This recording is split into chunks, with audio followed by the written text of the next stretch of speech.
like a drug. When you do too much of it, it's just harmful. Yeah, I've actually like fallen out of a lot of the newer stuff. So now I have a watch party with a friend once a week. We watch like 4 episodes of an anime, so it's just like that little bit of like a kick, and then okay, now I'm done for the week. I can carry on with the rest of my life. Right. I've got a bunch of questions to ask you. A lot of them people wanted to ask in a lot of people from TENSTAR have asked me to ask you, which is great. I was like, does anyone have any questions? And everyone was like, yes. So Cool. the first one is how did you get into casting? So that actually started out, I was in a World of Warcraft guild, and all of my guild mates wanted to play Overwatch. And I was like, oh, I don't have that game. And one of my friends had said to me, oh, it's like a MOBA, so you'll hate it. So I never actually played it. And eventually my guildies managed to convince me. And I completely fell in love with it. And then there was a local South African org that was looking for like silver players. And I was like, yeah, that's right up my alley. I suck. So I decided to join this little like local team. And through playing in the local league, it got to a point where some of the teams were like, we need casters. This wasn't like directed to me specifically, but they were saying just like, we need casters. No one is casting our games. We want to be able to like watch them. We want to grow the community. And I was like, all right, well, I've never done that before, but give it a shot.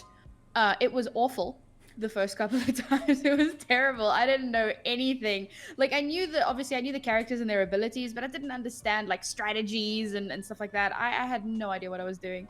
But it like kind of sparked something, and I've just kind of grown from there. But the state of the Overwatch kind of competitive scene at the moment is sad. Honestly, really sad.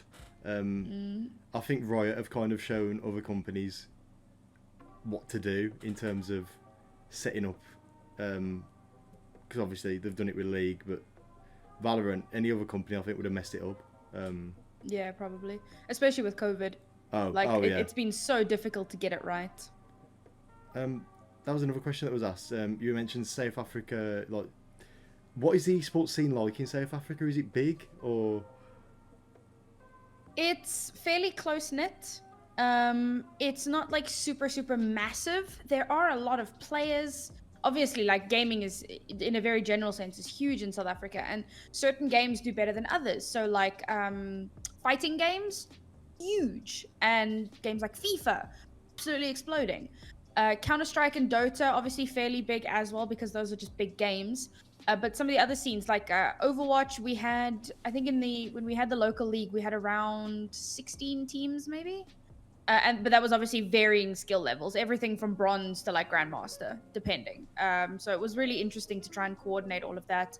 Valorant as well. We've actually got a tournament going on at the moment. The finals, like so we've had like an ongoing league, quote unquote. I know we're not actually supposed to use that word, but just so that everybody understands, it's a league. And the like big final event is this weekend with some of like the top teams in the country. Yeah, so the scene goes. There's also about 16 teams or so in the Valorant scene, but it's not massively overall. Again, certain games do well, some not as much, and it's very community driven.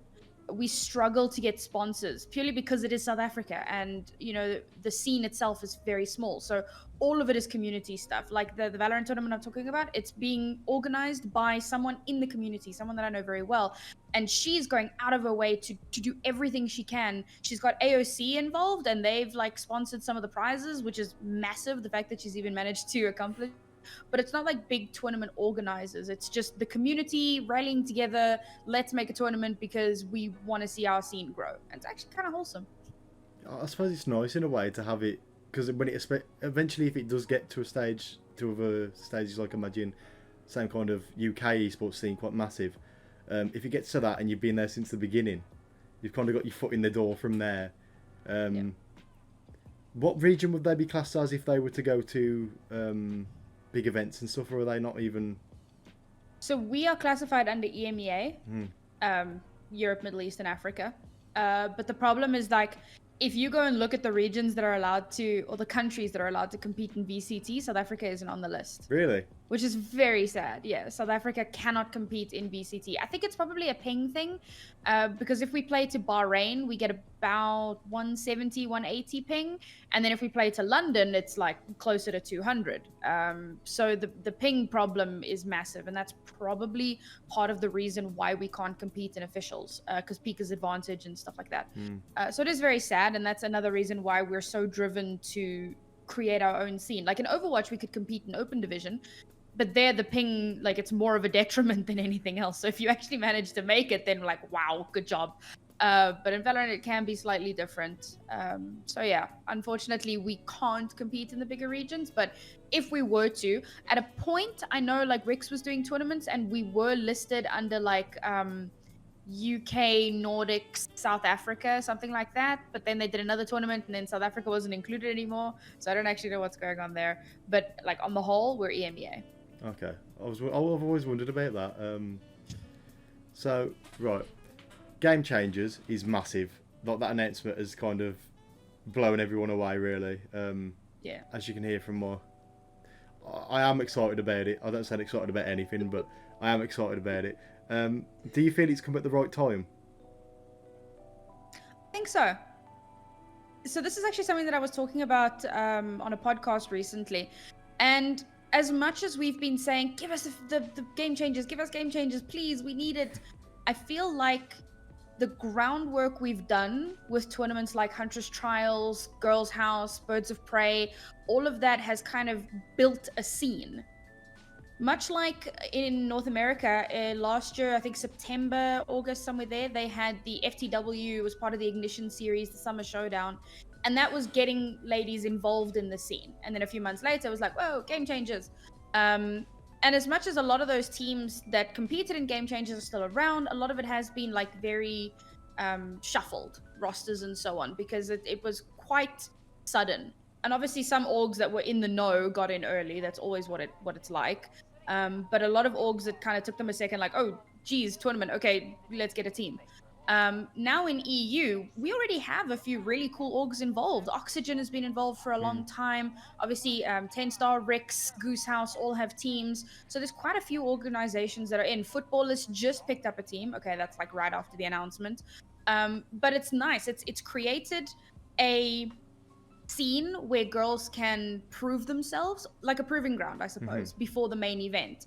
And now when orgs come in, they're not flying in blind. They can be like, oh, whoa, this team has been doing really, really well. This is the team we want. Or if they want to pick and choose, okay, we want this player, we want that player, we want this player, because they've been able to see over the course of 9 months what these ladies are capable of and how they perform in the tournaments. So I think that this is actually the perfect time for the growth of the scene for this to happen. The only thing I'm not too sure about is the fact that it's 3 tournaments all mashed into like 3 months. It's between now and December, and there's going to be 3 tournaments.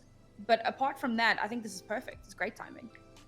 Honestly, the amount of support that the community has like behind it is massive. I know for a lot of our players as well, individually on Nova, they have individual followings that are huge as well. Like, I saw as well, I know Project X got picked up. Yes. I have a sneaky suspicion, and this is just, I think, is it Guild? I think it's Guild. I've actually heard this. So at the end of the Women in Games tournament on Sunday, we had an interview with Cinnamon, or Claudia, and I said to her, I had this question, I was like, you're like the top unsigned team in the region. If you could pick any organization to pick you up, who would it be? And I was like, she said, Guild. We really like Guild. They're really cool. And then somebody DM'd me and they were like, kind of weird, champ, because I've heard that it might be Guild. Yeah, I heard Guild were looking for a team, and you know, they make sense. They're great. So yeah, I was really happy to see them, their little orchestrated treat when they all came out with the contract signing thing. I was like, oh, okay, finally. Someone's wised up and finally signed them. God, about time. I know. I couldn't believe it. There's so many on chat band as well. That like, well, yeah. they got signed by were they the ones that were signed by that football? No, that was Lux Nova. Lux Nova. Then chat band are still open if anybody. Still waiting, yeah. Don't know how. Seriously, get involved now. I want to see the big orgs. Where are the Fanatics and the Liquids and, you know, like, come on, guys. get with it. Get with the program. They're going to realise all too late that they need to get in the scene, and they'll be like, okay, where are the teams then? We've got no team. Although for really big orgs, it's really easy to say, look, we're going to buy you out of your tiny little contract, and then you can be with us. And then it's like, all right, well, bye now. Yeah, if anybody from Fnatic or anything listens to this, please don't buy Nova. We need Nova. So, I quite like TENSTAR Nova, so I like where they are. They're lovely. The team themselves as well, they're all great friends. It's really nice. Which in a team is like really important. Yeah. What would you say right now are the top 3 best female game changer teams? Okay. Enough. Somebody asked me this like 2 nights ago. So I would say that Oxygen is definitely up there as one of the best. They've shown incredible improvement over the last few months. They've made a few roster changes, and the difference has seriously shown. It is exceptional. Then Project X, definitely up there in my top 3. They are out of this world. Cinnamon and Smurfette are like the most insane duelist duo that I've seen in any FE scene in any region. They're ridiculous. Third place spot is a little bit more difficult. I think it's a toss-up between TENSTAR and Rix. I know that Rix had a bit of an iffy showing this weekend, but they haven't been able to compete in months because the only female tournament that we've had for the longest time was sponsored by Rix GG. So conflict of interest, they weren't allowed to compete. And then a similar thing where we had Birds of Prey and Goose House weren't able to compete. So it's been really nice to have the Women in Games tournament so that we could get more eyes on more of these teams. I was a little sad that XSET didn't compete because I saw that they've been doing really well and I would have loved to have seen their progress. They weren't there, and we'll see them in game changes. So yeah, so my top 3, Oxygen, Project X, and then some sort of a toss-up between TENSTAR and Rix. This is what I like. I think that at this point, any team in that kind of top 5 could take a game off the. It's just I love watching it compared to, because the male scene is again very exciting, but you can it's been very unpredictable, but you can kind of predict, okay, Sentinels are going to beat pretty much everyone. This scene, I'm just like, I don't know what's happening. Like, anybody can beat anyone. And I absolutely love it. It's like watching it's the birth of. This is a good question here. In a year, where do you see this scene? See, that's tough. Now, one of the things about Game Changers that I love is that it's an amazing stepping stone for ladies to get into Valorant, but it's not the ultimate goal. The ultimate goal is mixed teams, in my opinion anyway. And I know some people might disagree with me, but I feel that we shouldn't have separate leagues. I know it's not like male VCT is male and then Game Changers is female. You know, normal VCT is for everyone, but the only notable mixed roster we've had was Evil Geniuses, and now they've gone full male. Potter's gone to the Analysts. Claudia was dropped at some point, and she joined CLG, I think. So now Evil Geniuses is also probably going to be an all-male team. So mixed teams is ideally the ultimate goal. So I'm hoping, I don't know if we're going to be able to achieve that in a year. I know Europe is really trying. The second Game Changers for Europe in October is going to be mixed teams. You have to have at least 3 women on the team, but you can have up to 2 males as well. Or I think you have to, or you can, I'm not sure. But they've already started the process of opening it up.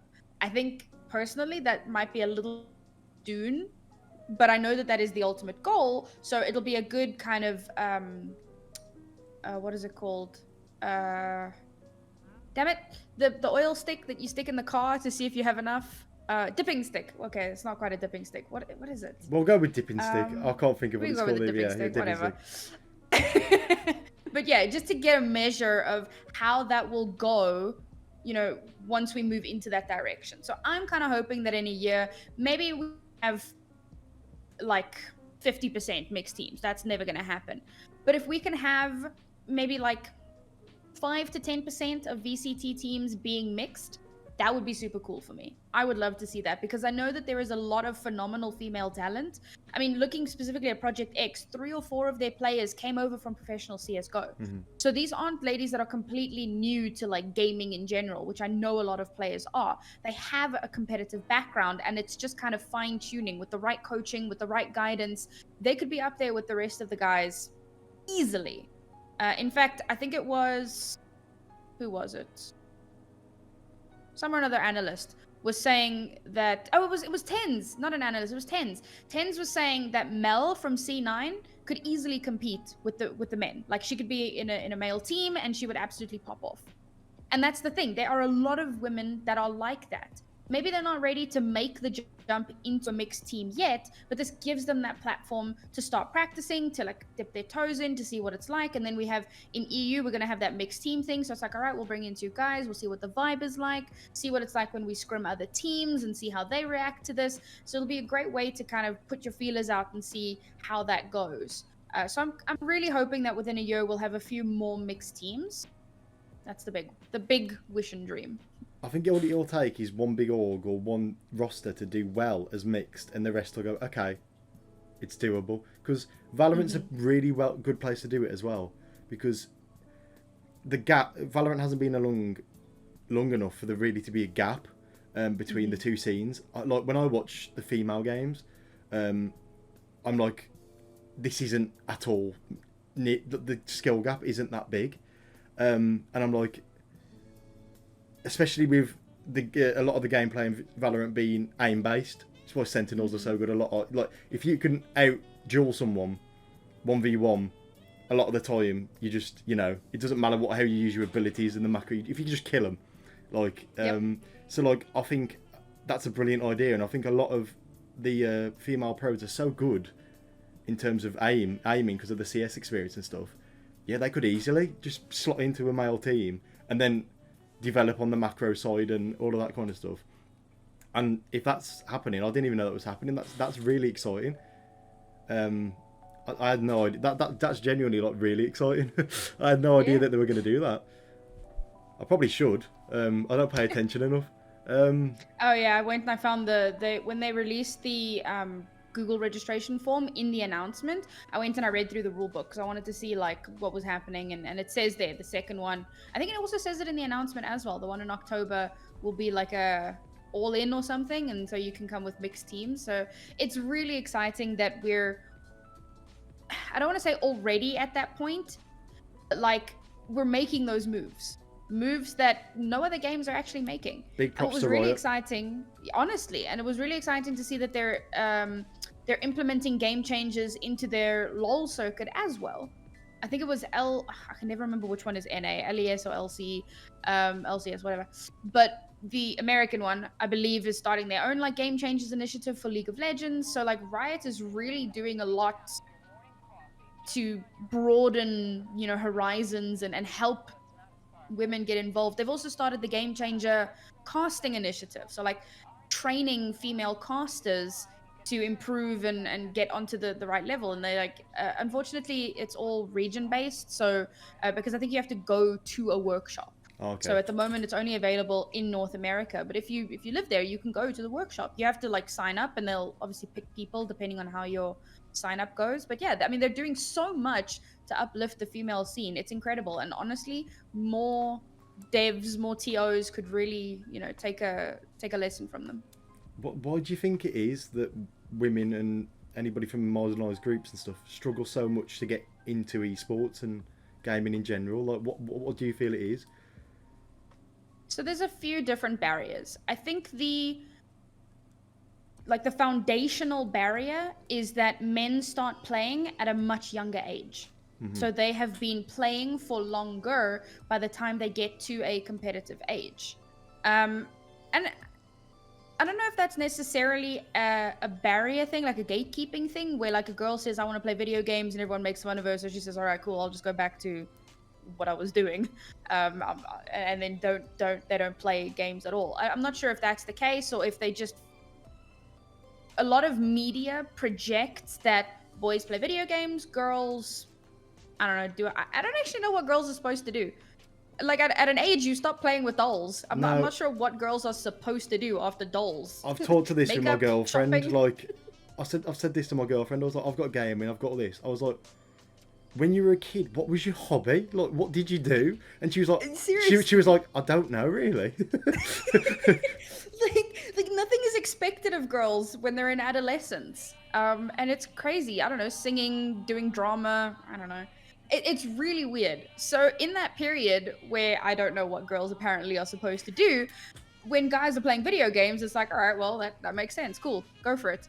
And so men start playing video games at a far younger age. I only got into, so I was playing video games when I was younger. I started on games like Diablo 2 and The Sims, but I was playing video games. But I only got into any sort of like, I didn't even know that a competitive sphere existed until I was about 21. Like, that is wild when you consider how many pros are 16. And for me to have just not even known that it was a thing until I was 21. So women tend to start much later, which gives them a massive disadvantage because they haven't trained. That's why you think of things like aim trainers. You have to train it. It's muscle memory. So much of it is how much you've practiced. That's why players scrim for 6 hours a day and then play ranked for the other 6 or whatever it is, because they have to constantly keep playing. Girls don't start as young. They don't have as much practice. Then when they eventually do get into the competitive sphere or into the gaming sphere, then we get to like the next level of barrier, which is, all right, cool. I'm 21. I've never played a competitive FPS or whatever in my entire life. I'm going to give this a go. I load up into a game. I bottom frag for 4 rounds. Somebody figures out I'm a girl. Oh, God. And all hell breaks loose. And at that point, when you've never played a game in your life, you're like, this is what gaming is? You know what? Actually, I'm not interested. And so some will just stop. I was really lucky when I started playing World of Warcraft. That was my first introduction into online multiplayer, that whole environment. What an introduction. And yeah. WoW community, WoW guilds and WoW communities are the nicest communities online, yeah. Yeah, I mean, look, when you do pugs, then okay, you don't know what you're gonna get. It's a bit of a mixed bag. But when you join an actual guild, everyone's super friendly. Nobody gives a damn what your race is, your religion, your gender. They don't care. Like, can you play the game? Cool, let's play. You can't play the game? Cool, I'm gonna teach you. That was a huge thing for me. Like, everyone was helping me. I was like, guys, I don't know how to do this thing. They're like, all right, cool, come hop in Discord. And they spend like 20 minutes showing me how to do this thing. It was so friendly and welcoming. So that by the time I got to Overwatch, I had developed some sort, like, I won't say a thicker skin, but because I'd had such a good experience coming into it, that stuff didn't affect me as much. I'll be honest, when people ask me, what has your experience been online? I know that I've had these moments, but I don't remember. I cannot recall like a specific occasion where someone said something horrible to me about being a woman and it was awful. I kind of block it out. I don't pay any attention to it. And I think a part of that is because I realized that everyone is going to have, I mean, you could be a guy, if you're bottom fragging, you're still going to get people being toxic to you. Okay, they won't tell you, oh, it's because you suck because you're a girl and girls shouldn't play video games, but they're going to be toxic to you anyway. That being said, I know that like if a girl is top fragging, just the fact that they know that she's a girl, she will continue to get hate. I've never been in that situation because I don't top frag.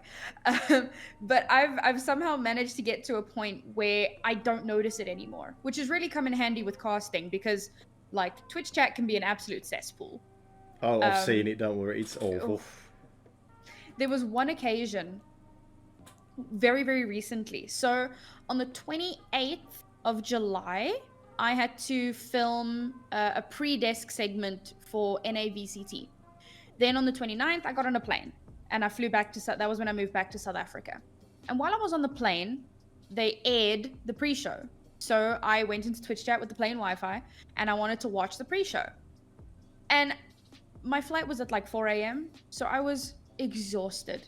On top of that, the podcast ended at about 8:30, 9 p.m. So I hadn't had a hell of a lot of sleep. And I also had to like finish packing overnight. And point being, I was exhausted. I had to walk through the rain to get to the airport. So like all of my stuff was like soaked. I had like 2 suitcases plus a little bag. So I was struggling. And all in all, it was a really crappy morning. And I get into Twitch chat and I start watching the stream, watching the pre-show. And somebody comments, that girl looks like Miss Piggy. And like, I don't know if it was just like the overwhelming morning that I had, but I burst into tears on the airplane. I was shattered.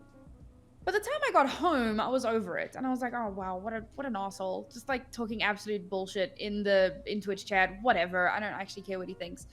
But there will be moments where you are having a bad day and something will just set you off and you're just like, why do I put myself through this? So again, that's where you get to like the second barrier of like why women don't want to be involved. And those are the two really big ones. And then of course, when you get beyond that, I've actually heard stories of teams that don't want to pick up girls because they're girls. Mm-hmm. I don't know what it is. They can be doing exceptionally well in trials, but it's like, oh, she's a girl, you know, we'll go with a guy player. And that isn't as common. I will say that in like the far upper echelons of esports, players and everyone are really, really nice. I've never seen, okay, not never, but it's far less common with the top tier pro players to have that like kind of misogynistic, gatekeeping kind of view. They're all really super friendly, but kind of at the lower levels, the entry levels, which is where women tend to be, sometimes that mentality still exists. So you have these like three layers where it's like the foundational issue of we start really late, the first level issue of we get shit talked all the time and we get told how terrible we are just because we're women, and then we get to the third level, which is, all right, we've made it through all of that crap. Now we're at the level where we can compete and somebody's telling us we don't want you because you're a girl. And at that point, it's like, well, why do I even bother? I remember one of my favourite on-screen talents like ever is Shocks. And I remember when I used to watch League all the time, all anybody said on Reddit, Twitch chat, whatever, was she's only got the job because she's a girl. And Shocks is incredible at what she does. And she always has been, even when she started. And I was always like, you're reaching here completely, like you're really reaching, because obviously she's not a player, so they had to rip her down just because she's. And I was like, this is ridiculous. And you see it happen all the time, and that's when you get to the fourth level. So now you've finally made it in. You've reached whatever goal it is. You're on stage, you're competing, you are casting, you are whatever, and some fool is gonna say you're the diversity pick. Like, a perfect example is Emmy, Captain Fluke. She is phenomenal. I've actually had the pleasure of casting with her, obviously the UK and I Valorant skirmish, and she's amazing at what she does. But some fool is going to come out and say, oh, they've just hired her because she's trans and they're trying to make a statement. Like, no, she's really good at her job. Incredible. I had the biggest shock of my life because I used to watch Fluke back in the days when she was doing Minecraft and stuff on YouTube. This must have been like 7, 8 years ago, and I was like, no way, what? I was like, how is this come about? I couldn't believe it. But you both did an incredible job on that. And thankfully most of the feedback was lovely. But there's always just one or two just idiots in chat. They need to get better filters and stuff on that. The worst is when there's actually a female event. So like when you're in normal VCT and Cloud9 White is playing, obviously the misogynistic bullshit is going to be there, but it's not at that same level because there's a lot of people that are watching just because they enjoy VCT. They don't actually care who's playing.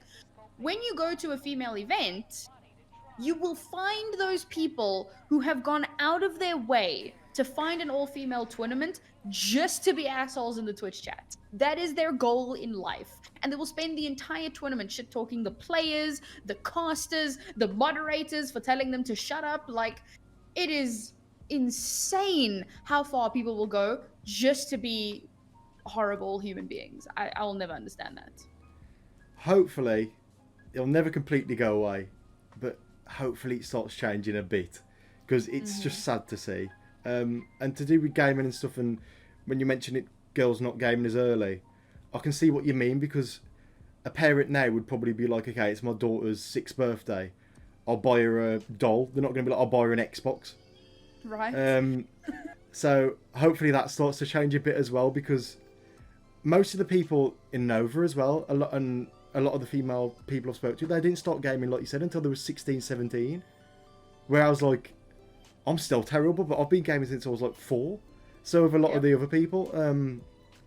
It's usually something stupid like, oh, I got into gaming when I was 16 because my boyfriend was gaming, so I was like, oh, I'll give it a try. It's a lot of brothers. You know? It's a lot of brothers. Oh, my brother showed me. Yeah, that's me as well. My brother's got me into Diablo. I mean, if you're like an only child and you're a girl, or if you're like from a family of only female children, the chances of you actually getting into gaming at some point start to like decrease. Yeah. It's crazy. And maybe the most you do is a bit of 10 FPS Sims on your MacBook or something, which is just sad. Right, Hey, The Sims is a good game, but here's a question I got asked to ask you, which is, who are some of your favourite female video game characters? Ooh, favorite female video game characters. Okay. I love Mercy from Overwatch. I love the idea. I spend a lot of time trying to help people as much as possible. I don't always get it right, but I try. And so the idea of a character whose sole purpose, I know everyone like has a lot of opinions about Mercy mains and Mercy as a character and how there's no skill involved and whatever, but I like the idea of a purely supportive character. All she does is heal you or help you do more damage. She is 100% behind you. That is her job. And I love that idea. It's one of the reasons I play Sage as well. I love Sage. The heal, the fact that you can like slow down pushes and give your team a little bit of breathing room. It's awesome. But then I really like the badass characters as well. I love Viper. I think she is so cool. Really, I know she's like super edgy, but there's the part about being a supportive woman, but there's also the part about being incredibly independent and powerful in and of yourself.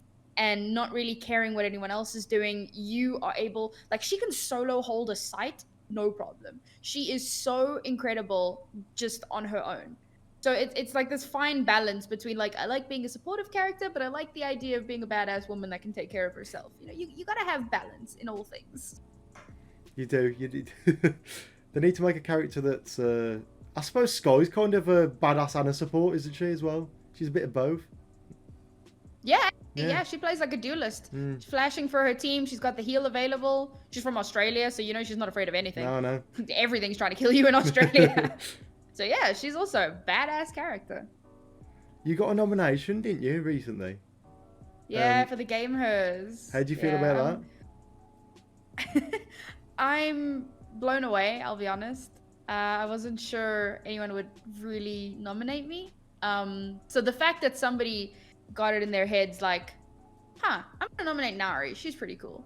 That is so humbling just by itself. I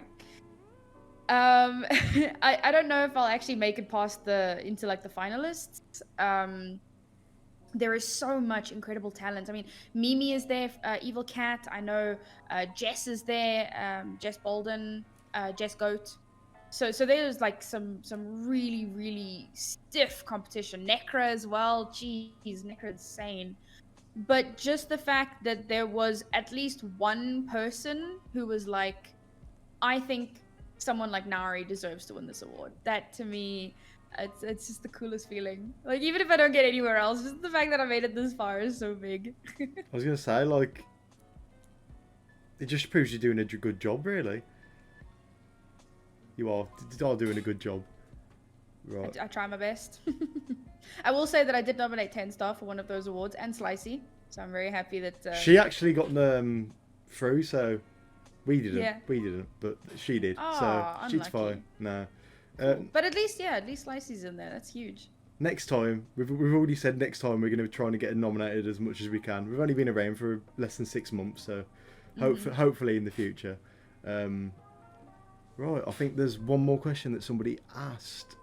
Let me find it, because I am very professional and I've got it all on my iPhone. It's all good.